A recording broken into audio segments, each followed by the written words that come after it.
காரணமே அவதான். அவ இல்லாத ஒரு அணுவும் அசையாது. ஆமாமா. யாரு?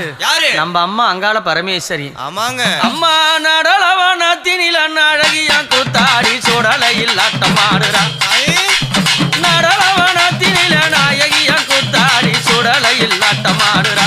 அம்மா அவ சுட்டேலம் எடுத்து சுந்தரியா சிரித்து ஆனந்தமா நாட்டமாடுறா. அவ ஆனந்தமா ஆட்டமாடுறா. தந்தானமடி தந்தானே தந்தானமடி தந்தானே தந்தானமடி தந்தானே தந்தானமடி தந்தானே தந்தானமடி தந்தானே தந்தானமடி தந்தானே தந்தானமடி தந்தானே தந்தானமடி தந்தானே தந்தானமடி தந்தானே தந்தானமடி தந்தானே தந்தானமடி தந்தானே தந்தானமடி